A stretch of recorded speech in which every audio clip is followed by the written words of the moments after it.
আমি এখন আছি আগরতলা রেল স্টেশনে এবং এই আগরতলা রেল স্টেশন থেকে কিন্তু আবারও আটক করা হয়েছে এক কুখ্যাত নেশা পাচারকারীকে এবং সেই নেশা পাচারকারীর নাম কিন্তু যজ্ঞেশ্বর মাহাতো। তার বাড়ি বিহার রাজ্যের লক্ষ্মীসরাই এলাকায় এবং সে কিন্তু আগরতলা রেল স্টেশন থেকে ট্রেনে করে গাঁজা নিয়ে মুম্বাইয়ের পাচার করার উদ্দেশ্যে যাচ্ছিল।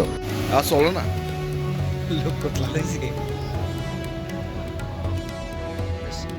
বাংলাদেশে মোহাম্মদ ইউনূসের সরকারের শাসনকালে বাংলাদেশের শাহজাদপুরে বিশ্বকবি রবীন্দ্রনাথ ঠাকুরের পৈতৃক বাড়িতে বাংলাদেশের দুষ্কৃতিকারীরা বর্বরোচিত নক্কারজনক হামলার প্রতিবাদে গোটা ভারতবর্ষের মানুষ প্রতিবাদে সামিল হয়েছে।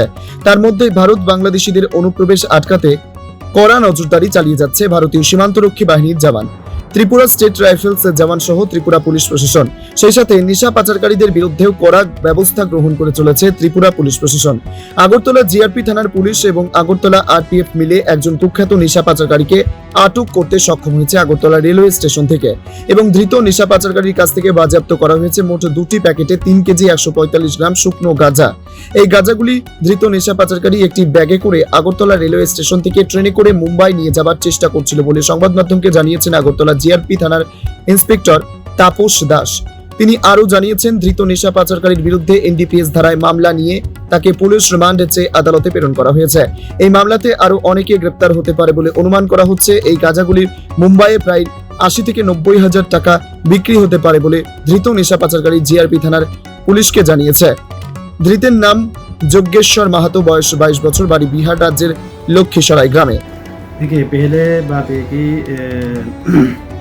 हमारा होम अफेयर्स से भी मतलब जो ऑर्डर है वो आया है कि इस तरह का जो ही बांग्लादेशी है आइडेंटिफाई करके उसका जो कानूनी कार्रवाई है वो करने के लिए ये पहले भी आ चुका है, अभी भी कुछ दिन पहले भी आया है।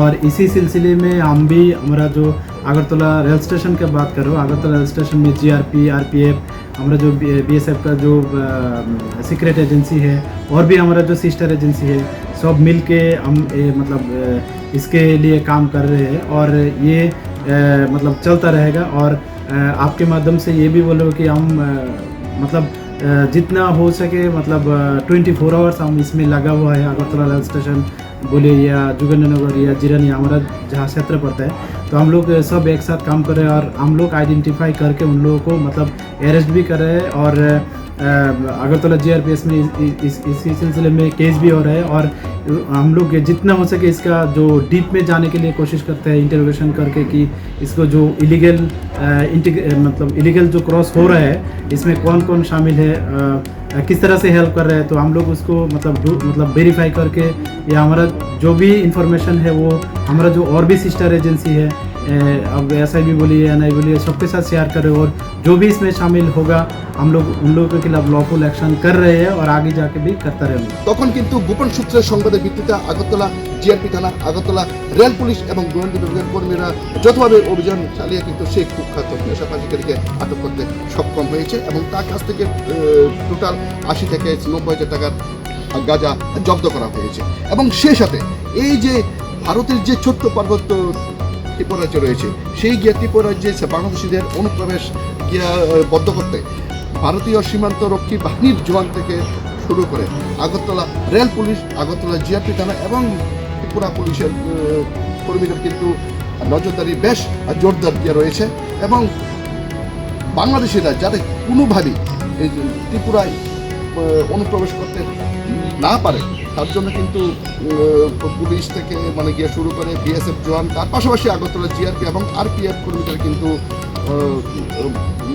নজরদারি জারি রয়েছে। এবং এই বাংলাদেশিদের ভারতে অনুপ্রবেশ করতে যে সমস্ত দালালরা সাহায্য করছেন তাদের বিরুদ্ধেও পদক্ষেপ গ্রহণ করতে চলেছেন আগরতলা জিআরপি থানার পুলিশ।